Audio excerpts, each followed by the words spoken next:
Hi, I'm Abi Bagabaldo, and today I'm here at MAY Thoughts doing the Kick-Ass Questionnaire.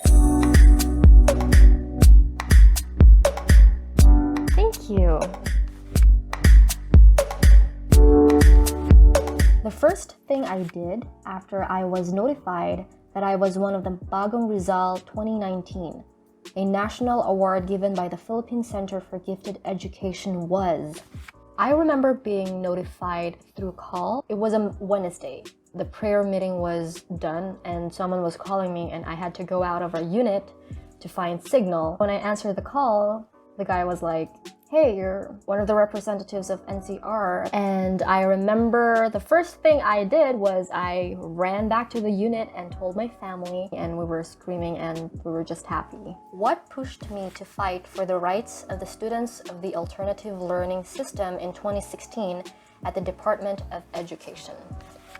There were two things that I had to fight for. The first one was the passing score. The Department of Education decided that they would shift the passing score to my batchmates. That was a bit unfair. I passed the exam, but a lot of students didn't. A lot of students whom I knew deserved to pass, who really worked hard. I collected their sentiments and I wrote to the Department of Education secretary, and then we rallied in front of the Department of Education. It was a peaceful rally. We were basically stating our sentiments regarding what happened. When the officials of the Department of Education saw us rallying, they invited us in and we had a dialogue with the undersecretary, and they listened to us, which was great because that's what using your voice is for other people is supposed to be. The second thing that I fought for was our right to go straight to college. We're still part of the old basic curriculum. All you have to do is take a bridging course in order for you to continue your tertiary education. What CHED was trying to do that time was to force the graduates of ALS 2016 to still take 2 more years in high school, which was the senior high school. And we were against that. Fortunately, CHED did listen as well to our sentiments, and a lot from my batch went straight to college. Not only did they save up money, they also saved up time, because time is very important. A lot of these students who passed the test and went straight to college, they're now dean listers and president listers, and they still contact me sometimes and they tell me that they're doing really great in college, in their respective universities. 3 kick-ass women that inspire me. If it's a woman from the Bible, I would say Deborah. She was the only prophetess that was mentioned in Judges, and she has this fighting spirit. If it's in the academic field, Christina Hoff Sommers. I've been binge watching her lectures recently. She's advocating for this very balanced view on feminism. You don't often see that nowadays. I admire the way that she exposes false researches regarding feminism and how outdated the data is. Also, it takes a lot of courage for her to do that. And if it's in the entertainment world, I would say Code Miko because she's bass, man. I love her videos. I write music because writing music is cathartic. A kick-ass woman is someone who pursues her passion despite whatever society tells her to do. So be it an engineer, a fashion designer, a writer, a mother, go for it. Don't let society tell you otherwise. A song I wish I wrote is In Christ Alone by Stuart Townend and Keith Getty. I wish I wrote it because it's one of those Christian songs that you wouldn't expect to be modern. I would say it's in line with all of the other classical hymns that we have. And I really love that song because it has this very beautiful melody paired with a very beautiful narrative of what Christ means to a believer. If I weren't a writer and a singer, I would be a politician, which technically I am now. How has ministering to the women of the Correctional Institute for Women Mandaluyong inspired me? So recently I had the honor of interviewing one of the former inmates from Correctional Institute for Women Mandaluyong. She was one of the religious leaders there. During the interview, I guess I got a little bit emotional because I remember the first time that I entered the premises of the institution. I was 14 or 15 and I remember seeing these women in orange and they were worshiping. You realize how vast the grace of God is. All of us fall short of His glory. They inspire me because I know that people are capable of change, and I also want to be there for them. Hearing some of the stories where they were just framed by husbands or by friends and whatnot, being victims of a justice system that favors those who have position or have power or have money, that really inspires me to make a positive change in our justice system here in Philippines. Rank these literary writings of yours: The Angelic Conflict, The Missing Frame, Dating the Preacher's Daughter, and The Reemergence of a Scarlet Woman. My top pick would definitely be The Angelic Conflict. Some of my readers have messaged me and they told me, wow, I never looked at the gospel of Christ that way before. And that's my purpose for this book, to reach out the good news to more people. The second story would be Dating the Preacher's Daughter, because it won the Candy Prize for YA fiction back in 2015, and I'm very proud of it. Number 3 would be The Reemergence of a Scarlet Woman. Among these literary writings, this one is not published, but it's on my Wattpad. I love this story because it's about God's unconditional love. Even though we become unfaithful, He's still there and He's faithful. And number 4 would be The Missing Frame. I guess I'm just attached to this story because it's the first novel that I wrote. Rank these songs of yours: If I Were a DC Writer, Cruel World, Hayo na Babae, Ice Princess. My top pick among these would be If I Were a DC Writer. I wrote it when I was 14. I produced it a year or 2 years later. It's the song that people actually ask me to sing during live sessions because they actually know it, like my fans know the song. It's also the song that people covered. And lastly, it's the song that was awarded by the Big Bang Awards, hosted by Polytechnic University of the Philippines. Next would be Hayo na Babae, because I started out as an acoustic pop rock singer. So this is very reminiscent of my older music. It's like a full band alternative rock track. My brother did the drums, I did the rest. And it was a fun song to produce. And when it was released in Spotify, it got into the Women of OPM playlist, which is now known as Equal. I would put Cruel World and Ice Princess on the same rank. Both were produced with the talented Rap Sanchez. Both songs are just very fun songs. How does it feel like teaching math and science to kindergarten and preschoolers at Ianthe Christian Academy? The thing that I loved the most about it was doing the lesson plans, because it's hard to execute those lesson plans. These kids, I tell you, they have shorter attention span than goldfish. What made you run for Congress?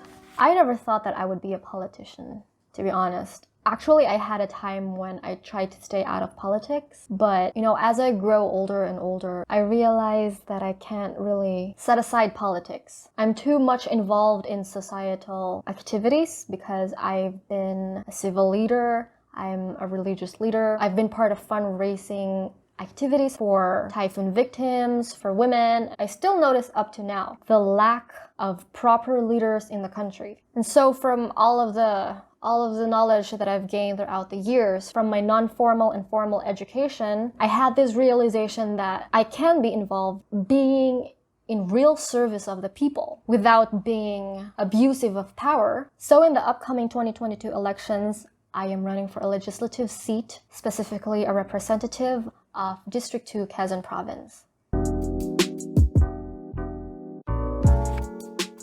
Something people wouldn't know about me. I wouldn't say something that people wouldn't know about me. It's more of like something that people assume that I am. And that would be being a rich kid. And I don't know why. Just because I speak English doesn't mean that I'm a rich kid. Filipinos are naturally bilingual. English is one of our official languages. It's the official language in Philippines for business and education. So, what? What is the hardest thing about being a pastor's daughter? Expectations. There are two basic stereotypes when it comes to being a preacher's daughter. The first one is being this angelic girl who cannot break dishes, and this rebellious girl who has this kiss mark tattoo on her thigh. I am neither of those two. Really, I'm just this girl in the middle who's like trying to be as healthy as I can be. Mentally, spiritually as well. I am most confident when I guess I grew up not having so much self-esteem. So remembering who I am in Christ and that He has redeemed me helps me a lot in boosting my confidence. The first thing I do in the morning is I pray. I'm in my bed and then I'm like, please deliver me from the evil one. I don't want to be anxious today. The last thing I do before I sleep is call my boyfriend because I like sleeping to his voice. My comfort food is pasta, a hobby that I acquired during quarantine, playing video games with my friends. Because I realized that it's not all about work. So spending more time with my family and friends with a hobby is a good break. The last film I saw in the cinema was Little Women. It was February last year. It was a really good movie. I cried 3 times. Both, I guess. Definitely early riser. I like dogs. I like dogs a lot, but I love cats. I am definitely an introvert. Sneakers. Comfort above everything else. No makeup, please. I like doing both. I am a certified Information and Communication Technology Associate on Artificial Intelligence. True. It was after being certified as a cloud computing engineer, so I took another course on artificial intelligence and I passed the exam. I took International Women's Health and Human Rights at Stanford University. How do I explain this? It's true, the course that I took is International Women's Health and Human Rights, but Stanford wants to make it clear that they're just providing their courses available for those who are also overseas. The course is from Stanford, but I didn't take it at Stanford. I was homeschooled from grade school to high school. A mix again, I guess. Yes, I was homeschooled at grade school, but I was unschooled at high school. After 6th grade, I dropped out of school, but I was still studying high school on my own. So it was a non-formal education. I was not enrolled to any institution or whatsoever. I studied systematic theology at Hope Bible Institute, California, USA. True. It was my first graduate certificate and I was 16 years old. Pagbangon was my first song to chart. True. It was a very memorable experience because I was on the viral charts for the first time. It was crazy. I received a GWA of 1.08 at STI College for the first semester of my sophomore year, topping the whole engineering program. True, but that is not the topping GWA. I topped the engineering program the following term with a GWA of 1.12. I was surprised when I learned because I thought 1.12 wasn't such a good grade. I hosted Dare to Believe for Truth on Air from 2011 to 2012. False. I hosted Dare to Believe from 2011 to 2014. It was my first gig as a host. I started acting at the age of 12. False. I started acting at the age of 5. It was for a music video by Ivory Records, Ben by Michael Jackson. It wasn't an official music video, it was a music video for a karaoke version. I am the grand winner of the Maghugas ng Kamay music writing contest hosted by Philippine Cultural Education Program in 2020. True. This is one of the national awards that I have that I'm really proud of. The music that I wrote was for national artist Rio Alma's poem Maghugas ng Kamay. It opened a lot of opportunities for me. The song has been featured by Cultural Center of the Philippines, National Commission on Culture and the Arts, and other events. My music was also published in a book. It was included in the latest poem collection of Sir Rio Alma. Another cool thing about this is I got to donate part of the cash prize to Correctional Institute for Women. The rest I got to buy a printer. One of your advocacies as an aspirant congresswoman is strengthening the national security of the Philippines. Why do you give so much importance to this? It's important because too often we think of national security as just military strength. But the truth is, national security is a very broad matter. It's multifaceted. It also includes, let's say, what happened last year to the Philippines. It includes disease. We did not have a playbook for the pandemic. We did not impose travel bans on time. We did not implement proper contact tracing. I'm giving importance to national security because it's one of the issues that is not being properly tended by our government. I'm Abi Bagabaldo, and I am a kick-ass woman. Thanks for watching May Thoughts. Please don't forget to like, subscribe, and share this video.